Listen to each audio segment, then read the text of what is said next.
CFT, cognitive functional therapy. It is a methodology or an approach to treatment of low back pain.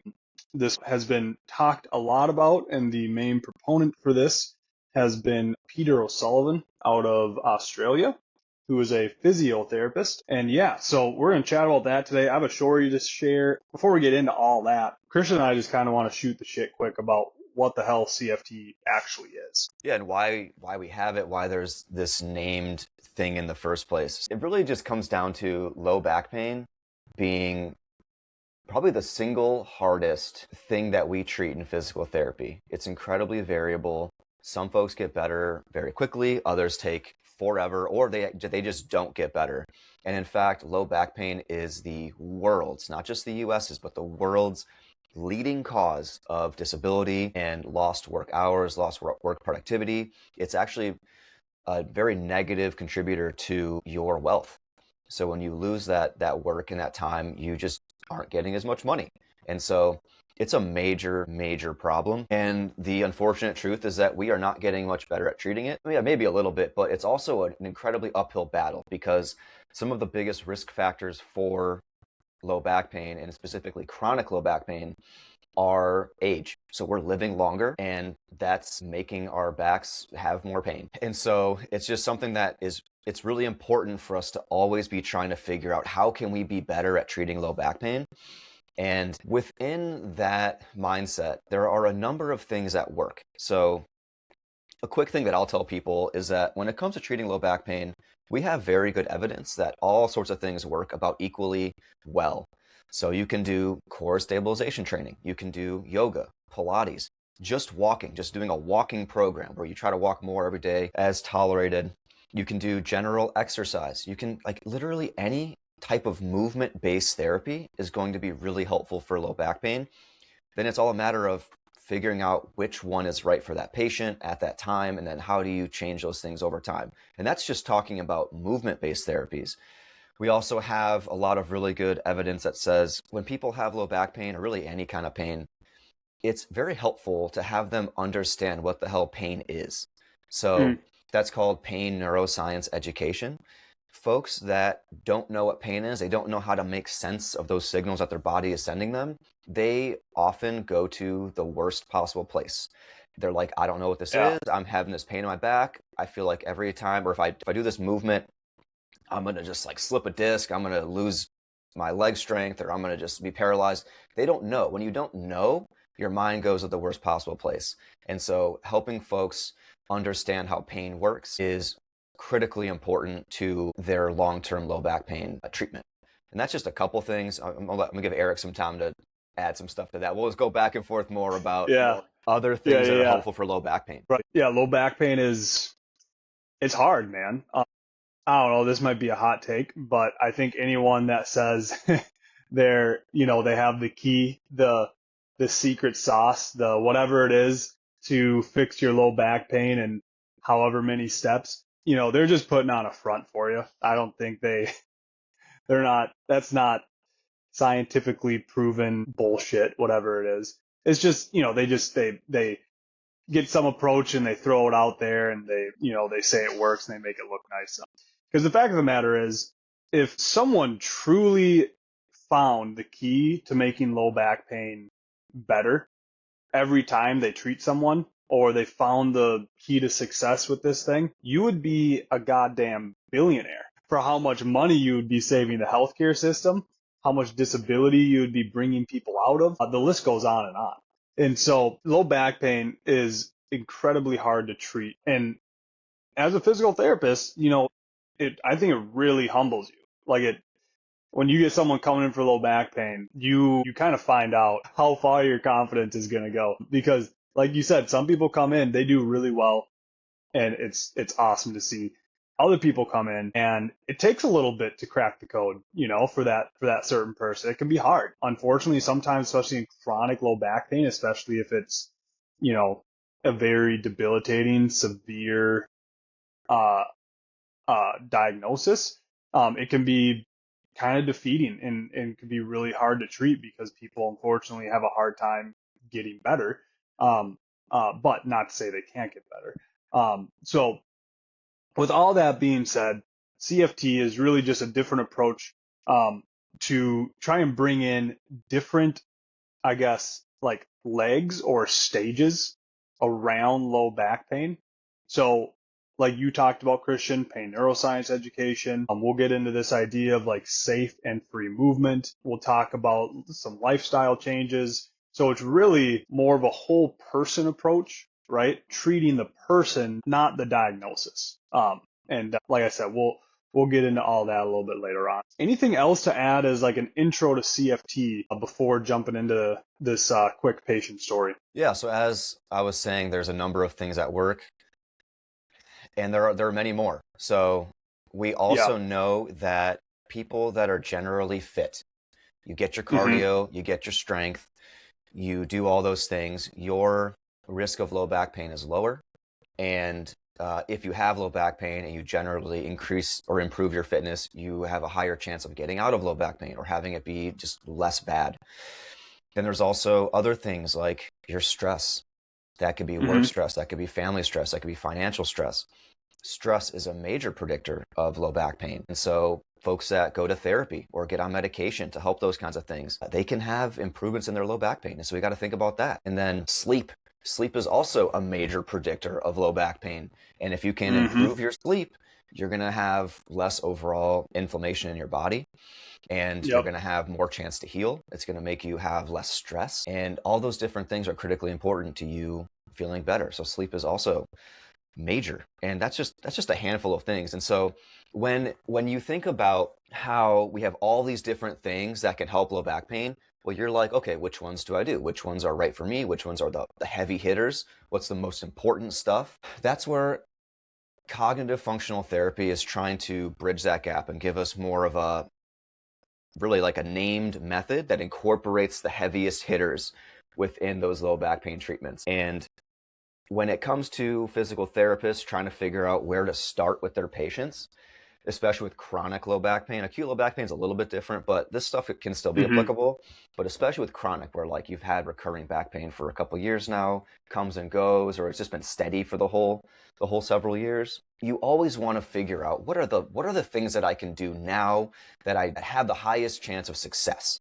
And that's where Yeah. cognitive functional therapy was born out of, is it has those three major components.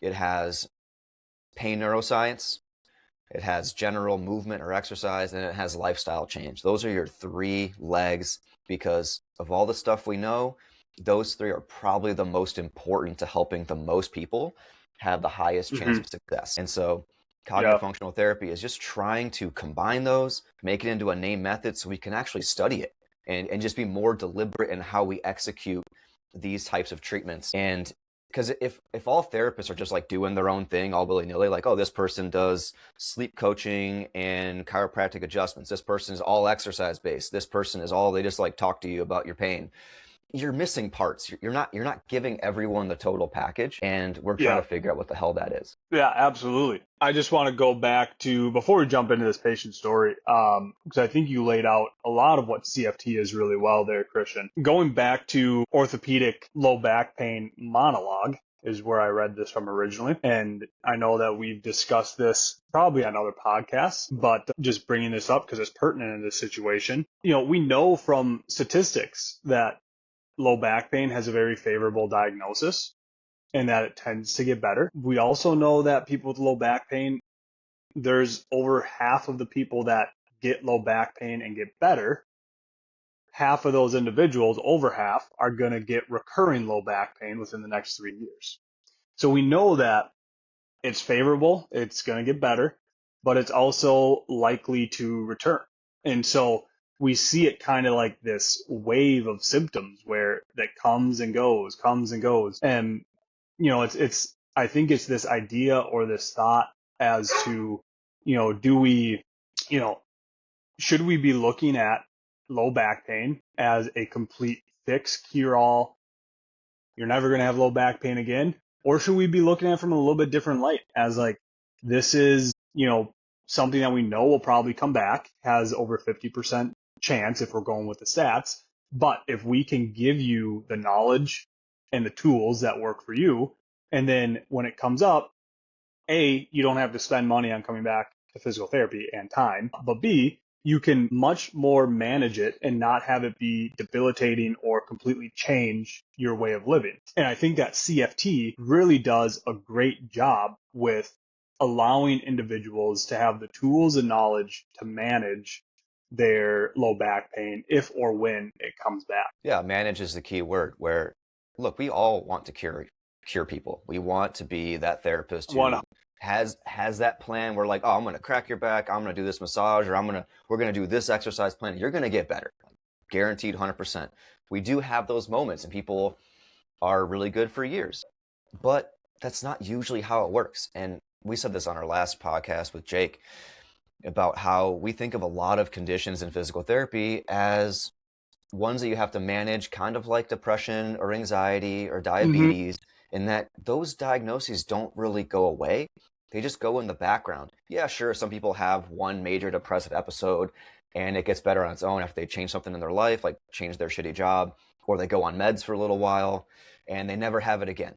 Sure, but Yeah. oftentimes that stuff is there and it could come back given the right environmental factors. And we have to make sure that we are planning for that and that we're trying to set you up for success in the event that that perfect storm comes back and next thing you know, you're depressed again. Well, what are you going to do to handle it?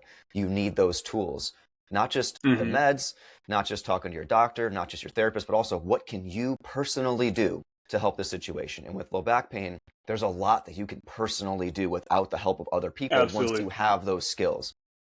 Totally agree. Totally agree. And if anyone's interested in like reading the actual research behind this, there's some really good research out there. We're not going to get into it. We're going to keep this very conversation based, but look up Peter O'Sullivan, cognitive functional therapy, and look up the Restore trials. There's great evidence coming out that, these Restore trials going on are really showing, improvements in individuals with this chronic, debilitating low back pain. And if you don't like to read, Peter O'Sullivan has several YouTube videos out, kind of like mini lectures on this Yeah, they're exact like thing. TED Talks. So yeah, yeah, exactly. I a part of me is like, thank God people don't know about this because we could lose a lot of money because they can just get this information for free from the source themselves online. No, I'm just kidding. It's still good to come to a physical therapist so that we can individualize everything. But But yeah, with there's that being said, knowing what to do and then knowing how to execute it. Like yeah, that's a major thing. Sure, you might yeah, know that you're supposed to eat whole foods in a diet because that has the best effect for you, but how does one do that? What does that look like right. in your meals? That's where professionals come in handy. But with that being said, I just want to jump in quick to this patient story I had from earlier this week. That was freaking awesome, man. It was on last Monday. So it's Monday morning, you know, I'm hating life. I'm like, it's Monday. Who wants to be here on Monday? Right. Let's just go home.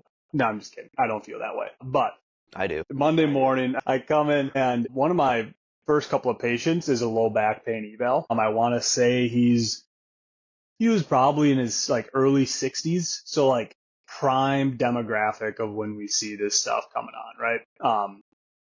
Or when we see these individuals in the clinic and, walk in there, introduce myself, kind of basically say, what's up, what's going on. And before he even kind of says, hi, nice to meet you, he just goes something like, I'm only here because of insurance. I know that physical therapy isn't going to help and I just need to get my 3 visits so I can get injections. And I remember this part. He was like, I know that injections are what I need.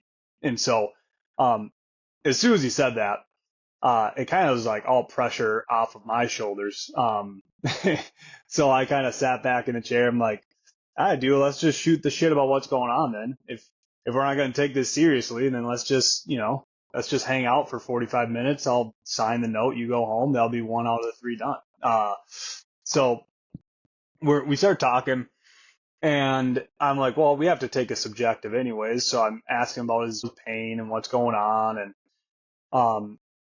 he said that he did PT before at a different hospital. he was like, yep. He's like, they gave me some core exercises and some stretching, and they told me that like my low back pain was caused by this.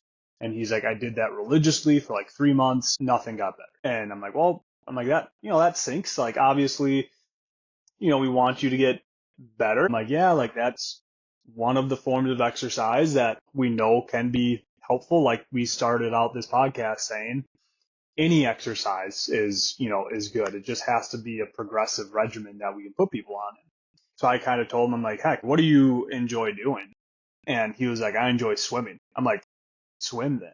Let's get you in the pool and go swimming. If you don't like to do core exercises, let's go in the pool. I could tell when I was just like, dude, just go swim. He kind of like, I could see him kind of relaxed. He was just like, oh, okay, like, all right, this is a little bit different. So then once I felt like, okay, maybe we have a little bit of at least just like personable buy-in, I kind of started going a little bit more CFT on it. And I asked him, how does pain impact your life? And talked about different things. And then I'm like, I saw that you saw pain medicine. I'm sure they talked to you about your imaging. And he's like, yep. And I was just like, how does that make you feel when you see the images? Like, what do you feel? And he's like, my back is basically blown out. Like it's getting worse and blah, blah, blah. And basically just was just like giant fear avoidant type talk where it's like, yep, this is super common in the clinic where we get this stuff. And so before we even jumped into the objective examination, I, started to throw in the things about the statistics around low back pain, the likelihood that the images, if we took them 5-10 years ago, how they're probably going to represent the same thing and how it's a lot of just age related changes. And I even said something like, if we took MRIs of all of our backs in the clinic, I guarantee we're going to find some quote abnormalities in our low backs, even us like 20-30 year olds. And he kind of like laughed and was, because the way he made it seem was he was the only one that was dealing with this. And I think educating him on everything, he saw it in a different light. And he's like, okay, I'm not the only one that has these issues, yada, yada, yada. So we went through all that, got into the whole pain neuroscience education piece. And this was all before we even did the objective part. And I could see he was starting to come around a little bit. And so I'm like, you know what? Like, let's pause the button there. Let's do a little bit of objective testing, and did some objective testing. Didn't really find anything of significant outside of like, yeah, when you touch here and you push here, it's kind of painful. And so I did some very mild manual therapy to him. Like a lot of people would probably say that I didn't really do anything at all. So be it. Who cares? Did like 5 minutes of it. And I'm like, all right, like let's come up to standing now and like just move around a little bit. And he's like, this already feels better. And I was telling him about how like safe and free movement and how he is okay to do these different movements because he was holding himself very rigid, doesn't want to bend over, etc. I'm like, dude, just bend over, touch your toes quick. I'm like, act like you're picking something up with your back. And he does it, and he's just like, oh my God, that doesn't hurt as much. And I think he was like, whatever you did with your hands, like it felt really good. When in reality, I told him it was okay to move. And he was like, it's like the first time he heard that. And so he started moving again. And then I was like, hey, I'm going to go print some stuff off for you so you can go home and, use it. I'll be right back. And he literally told me, he's like, all right. I'm going to keep standing and moving around because it feels so good. And I'm like, dude, fucking do it. Yeah, that's awesome. So I left, come back. We talked a little bit about lifestyle changes, not a whole lot. We just kind of touched on them and how they can kind of impact his pain, etc. And gave him some stuff for home. And then before he left, when he came in, his whole tone was, this isn't going to work, not for me. And then right before he left, he literally told me like, I'm so glad I came in. I think this is the answer. And I'm like, dude, awesome, man. I'm really glad to hear that. So that is a kind of a quick and dirty synopsis of what a CFT physical therapy evaluation or just session would look like. And fortunately for this guy, it worked out very well. Yeah, dude, that was great. You freaking killed it. But let's just go through some of those major categories that you did. So you brought up in the very beginning, you're talking about like, dude, like, so what's going on? What's your story? Why are you here? What's the history of this thing? What have you heard? What are your thoughts around that? You're just trying to get into their head. You want them to to educate you as the clinician on what have they heard from people? Was it helpful? Was it not? What are their beliefs? And the reason for this is the way you think about your pain is critically important. When you think very negatively about your pain and your past experiences, how you currently feel, how you're going to be in the future, that is a self-fulfilling prophecy. I know that it's incredibly hard to shake that for some people because they're like, this is all I've known for years. This is all I know right now. I can't stop thinking about it. It's always with me, everything I do. And I've been to the doctor, I've been to the PT, the chiro. Nothing's really doing anything. How am I not supposed to think about it? And it's like, look, I get it. I respect that. I've been there personally. But what other option do you have? Just Yeah. think about that for a second. Is the current thought process you have helpful? Is it leading to you getting better? No, it's not. So what if we just pretend? What if we just try to frame things in a very positive light? Or hopefully you educate someone and they do have a real epiphany and they're like, okay, maybe this isn't so bad based on what you told me about statistics for imaging related issues in your low back. But you just need to get people to buy into a more positive mindset, to have the ability to just roll with the punches with how this stuff is playing out, because I guarantee you it's a better way to go about things, and chances are you're going to feel a lot better. So you clearly did Yeah. a really good job of that. And the other thing is, you aren't just, when it comes to CFT, you aren't just dropping bombs on people. You're not just like lecturing to them. You're asking them Yeah. questions about their feelings about things, and you're trying to get them to reshape their own thoughts themselves. You're just steering the ship around that thought process that they're having. And the reason for that is when people come to these conclusions on their own in light of new information and having thought about this stuff themselves, it sticks. It sticks far better than if you're just telling them stuff. That just kind of just goes in one ear, out the other. And that's just the way our brains work. Most of us need to think of something ourselves in order to actually care about it and do it. Being told what to do doesn't work that well for most people, no matter where you're from in the country, your political leanings, your religious beliefs. No one likes being told what to do.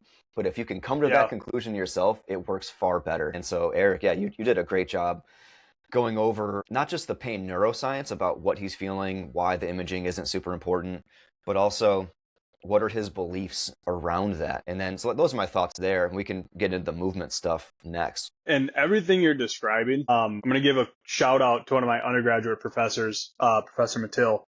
Dude, it's motivational interviewing. That's what it is. And so, uh, thank God I had that class with her, because that's so much, like you said, about cognitive functional therapy. If you're not, like you said, if you're just dropping bombs on people and just telling them how they should think or how they should feel, they're probably not going to be super receptive towards it.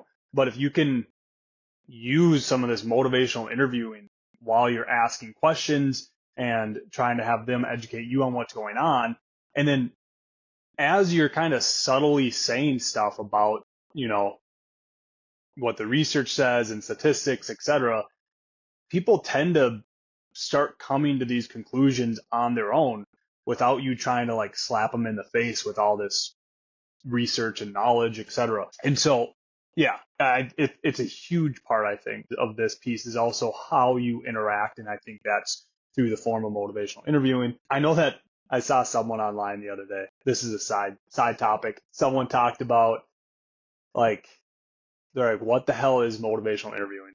Like, if you break it down, it sounds like you're just having a conversation with someone. And it's like, well, I mean, yeah, but I think there is a little bit of like, I get what they're saying, you know? It's like, are we just slapping this fancy title onto talking, right? But I think it does go a little bit deeper though, in the sense of like how you frame your questions and how you do different things. Um, it brings a different outcome. Yes, it's talking, but there's subtle differences that make it motivational interviewing and make it very helpful for people. Anyways, so I appreciate the feedback there, and I think it's all all great stuff to keep in mind when it comes to this cognitive functional therapy, and that's the first leg, like we talked about, the pain neuroscience education. So, yeah, let's jump on to the second leg of it, which is I don't know if I'm using the right term for this, but screw it. Safe and free movement, or just moving freely. They call it exposure with control. Okay, yeah, exposure with control. That's right. Yep. Um, so this is the point in the therapy session where I'll ask the patients, do you have trouble going to the bathroom? Do you have any numbness and tingling in your groins? Do you have significant weakness in the legs? Is your back pain a 20 out of 10 and you can't even stand up? Like you ask those red flag questions, and then inevitably 99% of the time they're going to say no. And then right there, that's your golden ticket to get into the chocolate factory. And you're like, all right, we know that this shit ain't emergent. We know you don't have what's called cauda or an infection or a tumor or whatever dark road we want to go down. Um, or we know that you're not having some progressive, neuropathic symptoms that need to get looked at, more urgently. So, and that's 95+% of low back pain patients. So then you're like, all right, we're good to go. So let's get into it. And you just let them know, like, hey, if we get pain with this, it's just that. It's just, I don't try and take away from people's experiences. I'm not trying to be like, hey, asshole, it's just pain. Like, what are you doing? No, like, I get it. It sucks. It's terrible. But we know that if you get pain, it's, it's just that. There's nothing, we're not making anything worse. The back isn't getting more arthritic. The discs aren't getting more wrecked, whatever you want to call it, whatever word people use for it. Like, that's not the case. We're just getting more sensitive. So we have to, like you said, controlled exposure so that it's like, all right, if leaning over all the way to touch the ground really freaking hurts, well, can we sit and lean over halfway, right? Can we sit and lean over full way? Can we stand up and lean over a quarter way, right? It's these different just steps to whatever that end goal is. And in general, people do pretty well with that. You know, I don't think there's a whole lot of times where I've had someone come in and I'm like, all right, let's try this, and they can't even like sit and like flex over. Mostly everyone can do at least a little bit of something. And it's like, all right, that's our starting point. That's where we're going. And now we're going to build on that. Yeah, when it comes to exposure with control, there's so much to unpack. It sounds so simple. Oh, you have this pain with bending forward. Well, let's just find a bending forward version that you can do that doesn't hurt so bad or doesn't hurt at all, and you're not freaking out about it. And then let's just build up from there as you get more comfortable. That's essentially what exposure with control is in that example. But in order for you to convince someone to do that and to trust you, Yeah. you have a lot of stuff you got to chip away at. Like you said, with motivational interviewing, it's not just yeah, sure, you're just talking to someone, but okay, you have small talk versus real talk. Yeah, maybe you start with small talk to just kind of break the ice, but then you got to get to real talk. You need to get to the heart of what's going on with this person and their beliefs. And that takes a lot of trust. No one's just going to walk in and tell you all these things, at least very earnestly or honestly. And you have to build that rapport as the clinician to help this person, to truly help this person get through that stuff. And if you're going to tell them to, oh, we're going to go through some pain here with exposure with control, they need to trust you first. Because they've perhaps been told by medical doctors, surgeons, their family's chiropractor that's been treating their family for 3 generations. You got a lot of people that they might trust more than you, that you have to work through that and convince these people that they should be trusting you. So that's really hard on its own. People don't just walk in the door and do exactly what you say. Like you said, they've had medical doctors, probably pain management, maybe their personal trainer or a chiropractor. Probably all of them have told them you have to sit with this good posture. You have to, bend, you have to squat down with your back straight, all these different things. And it's like, who do you think you are to just waltz on in there and be like, hey, screw those Let's guys, just do screw the those opposite. people. Exactly. Let's do the opposite. Just trust. Mm-hmm. Come on over here. Come on board. Have a sip of the Kool-Aid, and we'll go down this road together. Yeah. Yeah. So you have to have a good understanding of what it takes to build rapport as a clinician, and then for someone to want to do the movement, they also have to know that they're not going to explode. What if they came in with thoughts from a spinal surgeon who said, oh, you've got X, Y, or Z, your discs are messed up, there's severe this, degenerative that, and they said, we can't help you with surgery, but, good luck. So they're going to come in with all these thoughts around, I don't think I can move that way because what I feel is pain. And when I feel that pain, it's probably my disc about to rupture. Getting worse. Yeah. Yeah. So like you have to convince these folks that what you're feeling is not actually that scary. Yes, it might be really severe pain. Maybe it's an 8 or 9 out of 10 for you, but that's just because your body's confused right now. We got to get that thing to calm down. We have to reprogram your body's pain experience process. And there are so many other ways you can look at that too, because maybe the tissue is sensitive, but also maybe you could think about it as being weak. Maybe it hurts a lot because every time they bend forward, it has truly insufficient strength to handle what you're doing. And it's like every time you bend forward or lift something, you're taking your body to its 1 RM. That could be one way you think about this. And that's something you got to be considering for folks. Right. And yeah, you have to convince people that it is safe to do this. And what often helps in this scenario is if they come to you with imaging. So if they come to you with imaging, they had an MRI or x-rays, and you're like, look, man, look at your scans. Your scans say you're pretty good. Everything we see on this is pretty minor, what we call age-related changes, and it's very unlikely to be contributing to the pain you have, or it's not the sole cause. And even if it were, what are you going to do about it? We can't change that for you. Your surgeon or doctor can't do anything about that right now. It's not bad enough. There's more risk of surgery than there is of you continuing the way you are for serious issues. And so you gotta get folks on board with that idea of this is the best tool you have right now. Let's go through this. But in order for you to say that confidently and be ready to field any questions and concerns that people might have, you have to have a lot of background knowledge to do it effectively. And that's where not every therapist can do this because they don't study this stuff. They aren't aware of pain neuroscience. They aren't aware of strength and conditioning. They aren't aware of base rates of findings on imaging. They don't know motivational interviewing. There's all these different things, these layers of what the clinician needs to know in order to be successful with this approach and help this person, that not everyone can do it. And look, if your patient is coming to you with 10 years of low back pain, they've seen everyone, they are going to sniff out any lack of confidence on your part. So you better be freaking game. You better be ready and on point because they're going to come after you if you don't. And that's going to be really negative because then you're not building the trust that you need. If they think, if you look like you're Eric and you've got 3 years of experience, freaking baby face, like poor me. I just shaved today. That's an uphill battle. Damn it. That's an uphill battle for him. So all these things are really important. And then you also have to convince someone, okay, so we're going to work through this forward bending thing with pain over time. What if they have a pain flare? What if that actually triggers some more pain? You have to be ready for that and convince them like, look, that's just your body freaking out a little bit. You are not damaging yourself. We are not harming you. Yeah, it hurts. And these are the reasons why it probably hurts, but you're going to be good. We just got to keep working through this. All this stuff is so hard to get folks on board with. That just goes what you're talking about with the whole trust thing. Yeah, I gotta work on my appearance a little bit. I gotta be a little bit more rugged. I gotta come in there meaning business. All flannel, Minnesota man. Exactly.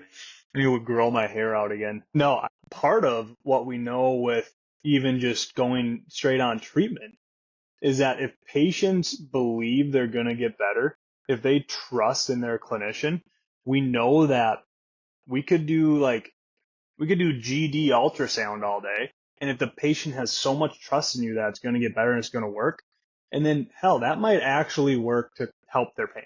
A lot of it is this trust and belief that what we're going to do is going to work. That's why people who come in with hip pain or neck pain and I do dry needling and they're like, oh, I've had dry needling in the past. It's worked really well. I just think I need some dry needling in this one spot. And it's like, okay, perfect. I don't mind sticking needles in people.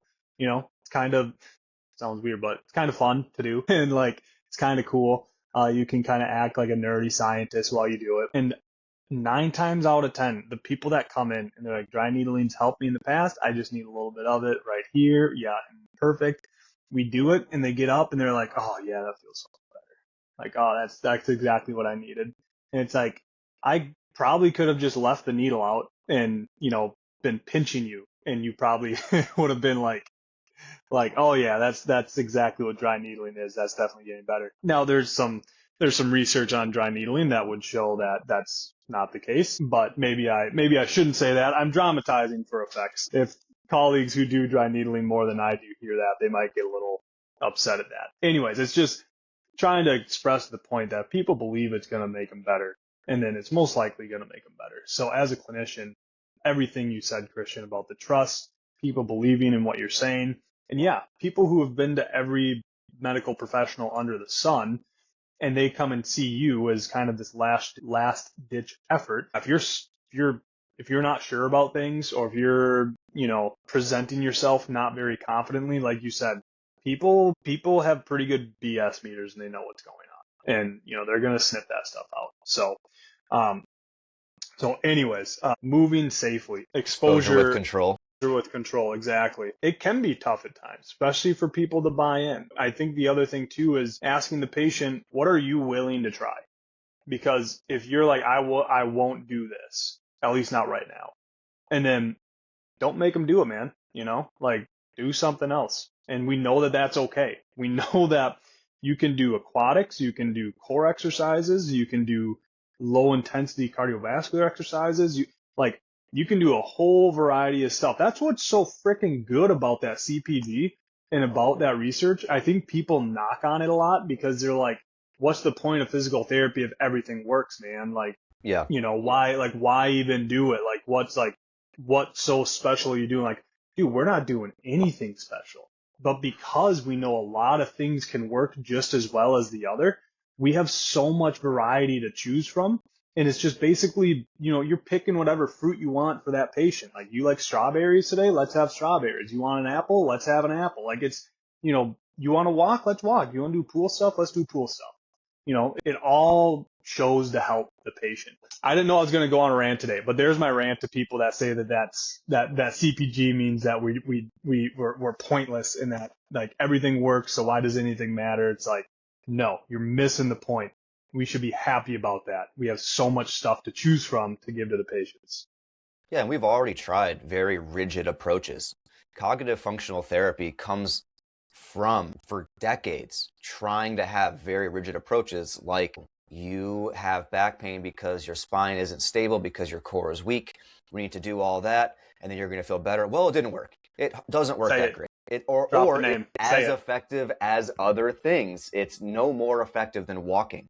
So that's just like one thing that's been very pervasive in our society around low back pain, and we have to get away from that kind of stuff. And so I think you did a really good job wrapping up why that first component of CFT is really important, making sense of pain component. Mm-hmm. The exposure with control component, so like repeatedly forward bending and working into that kind of stuff over time, that's important because we have many decades across many different disciplines in the research for how that's effective. So there's graded exposure and graded activity. Those two things have been shown forever to be really effective. So take psychology for an example.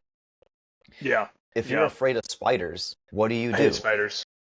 Well, if you're really afraid of spiders and it's like a crippling fear, I don't know who has that personally, but it's a thing. Kill them all. Burn it down. Don't want them. And you want someone to get better about that. You're not going to show them like the world's scariest, biggest spiders and have them be like, hey, just suck it up and don't be afraid of this thing.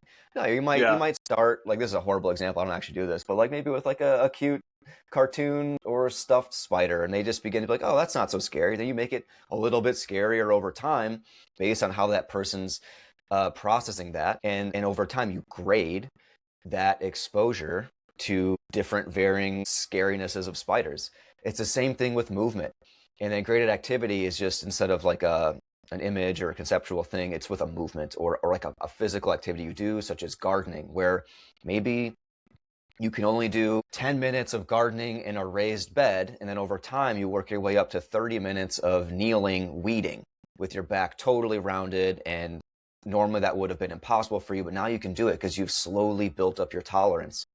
And by tolerance, going back to what I said earlier, we don't actually know what the tolerance is coming from. Not always. Like maybe it truly was you had to build strength or endurance, and as you graded your Hmm. exposure to harder and harder things, you became conditioned, kind of like adding weight to an exercise over time.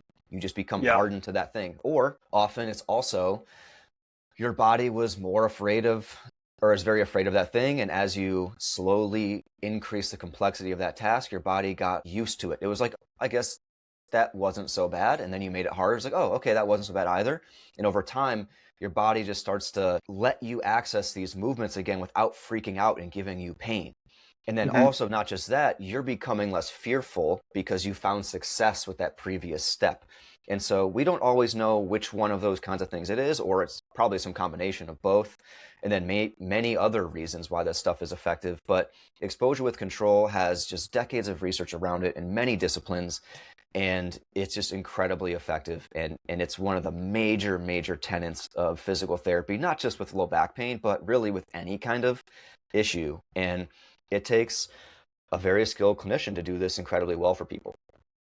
It's a great point that you bring up there. And I think, again, you, yeah, encapsulated that exposure with control part very well. But I feel like when you look at the three legs of CFT, making sense of pain, exposure with control, and lifestyle changes, it's like, yeah, those things, yeah, it's pretty straightforward. That's all it is. Seems pretty simple, not too bad. But in order to do it very well, it takes a lot of training. I'll be the first to say it. There's times with patients, unfortunately, where I'll be going through things. And yeah, I don't do the best job of like using motivational interviewing, or I don't lay things out the most clearly, or patients, they have pushback. They're like, I hear what you're saying, but the imaging says this. Like, how can you go against the imaging? Or like, I hear what you're saying, but like, the neurosurgeon said this. How can you go against the neurosurgeon? And it's like kind of in a tough spot here. You can't help everyone. So You try your exactly. best, but sometimes it's not the right time for this person. They Hmm. need to Yeah. struggle a bit longer, or maybe see a different clinician that has a different way about them. Maybe they just don't like your face, Eric, and maybe they want someone with a different Fucking face, and for some shouldn't have reason shaved. Yeah. that seems to work better. Like this kind of stuff. Yeah. I've had patients not want to work with me. I had a plan in place, but they just like they weren't I wasn't for them for whatever reason. They go to my coworker who does the exact same plan, but they just like my coworker more and then they get better. It's like this is like very real stuff that you have to consider. Now sometimes people just aren't ready for this and you can't force it on them. They have to Yeah. be ready for it on their own. It's actually not my fault. I'm always doing everything right. It's just patient isn't ready. Just kidding. But no, you're very. All jokes aside, you're absolutely right in that. And last thing, um, for CFT is lifestyle changes. So I like to tell patients the cup analogy that I learned or heard from Greg Lehman on the whole idea of stress and what stress is in the body. And if you look at just real quick, you look at what is stress, and to kind of put in like a cartoon example, think of your capacity to tolerate a certain amount of stress is like a cup of water. The cup of water might be half full, right? Half full, no back pain, feels great. And now you got, let's say you got let go from your job. Now financial things start coming into play. Well, add some water in that cup. Still not overflowing, still good to go, no back pain. Let's say you start to have friend group issues, so you have social dilemmas, and maybe you're not sleeping as well, and now you're not working out as much. Or maybe you're eating a worse diet. You're letting things slip a little bit. All these different stressors start filling up that cup of water.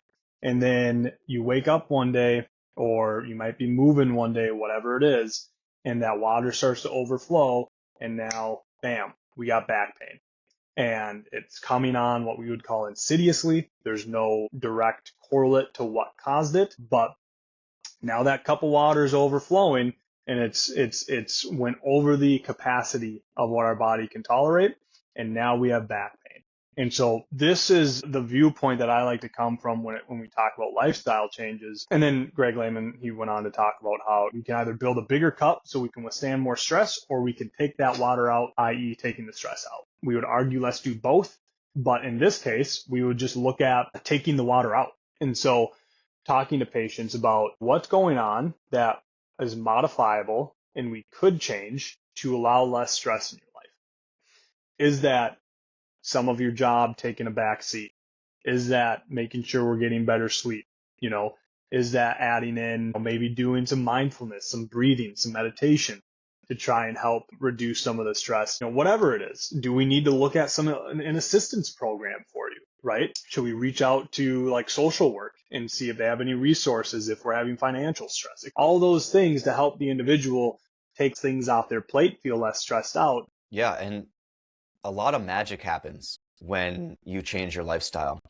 We don't always know why it's happening, but when, for example, if you just start taking more steps in your day, that's not making a sense of pain. That's not exposure with control.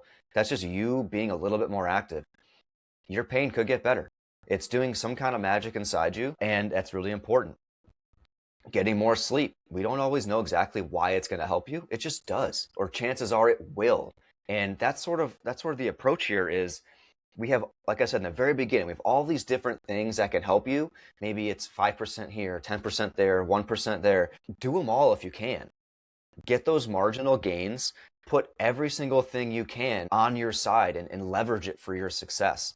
And lifestyle change is all about that, is even diet, changing your diet, not have too many calories, change something about it that makes it feel more satiating and you feel more energized with your food. All these things can have a very real effect on how this works for you. But yeah, I love the cup analogy. I know it's super simple. Everyone's probably heard about it with psychology and all that, but it's a very real thing. When your cup overflows, bad things happen.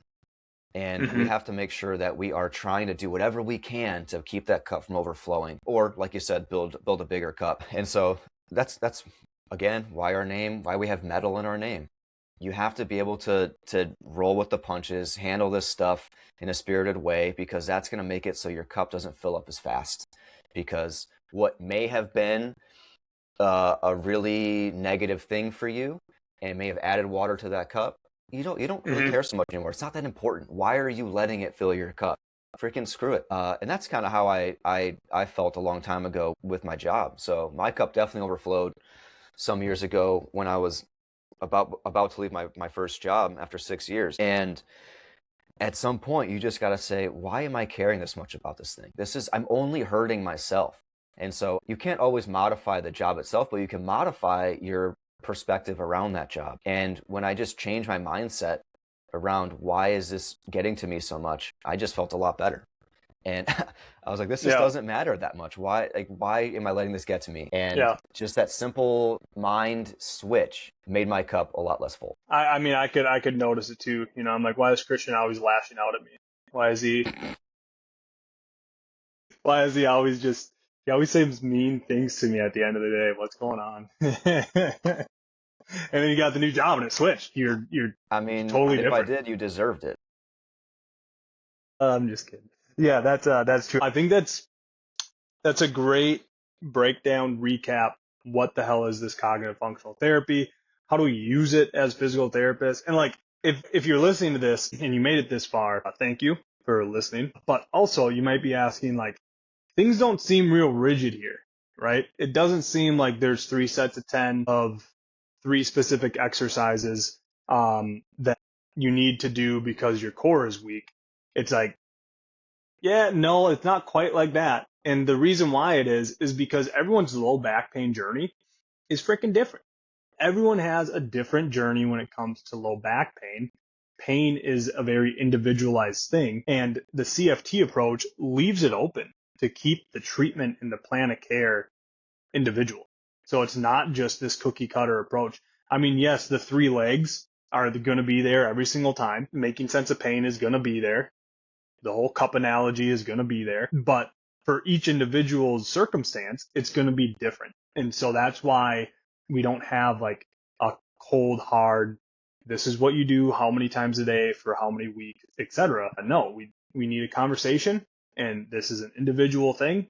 And this is what, this is why it works so well. So we'll also keep doing your 3 sets of 10.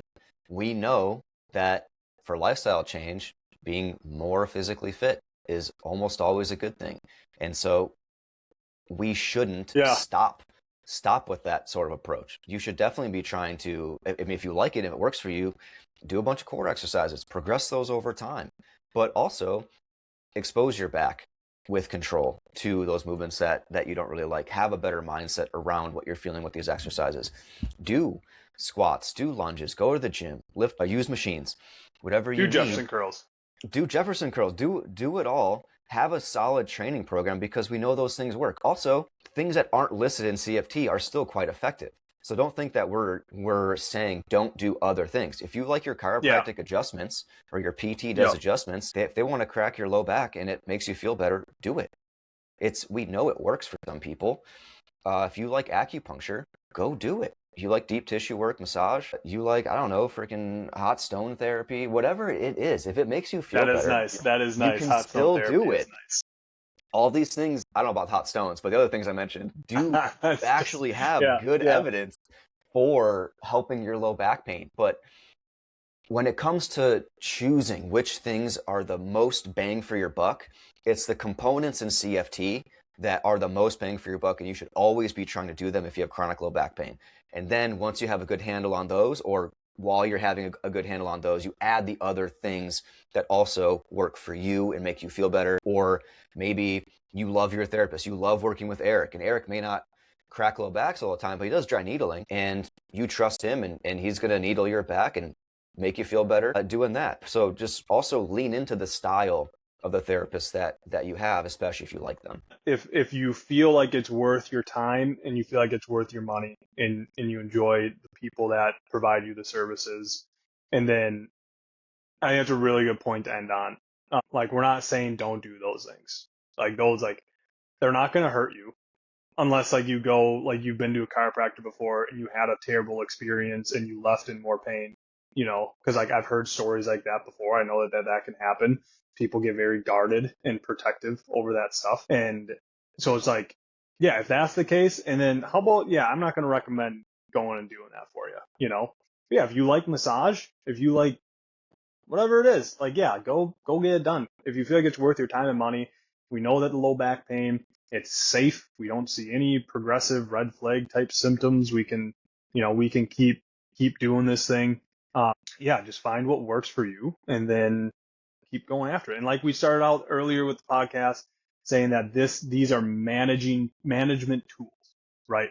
We're trying to instill individuals with the knowledge and the tools that work for them personally so that they can manage the low back pain if and when it comes back.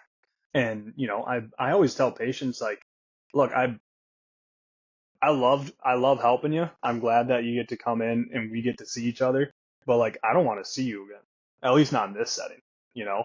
Like if you get low back pain again, like, I hope that I did a good enough job giving you the tools and the knowledge. So if you get it again, you don't have to come back. You can do it on your own, you know, and hopefully we can run into each other at the grocery store or something and, you know, catch up for 5 minutes and you can tell us how. As one does in Minnesota. Exactly. Yeah. Yeah.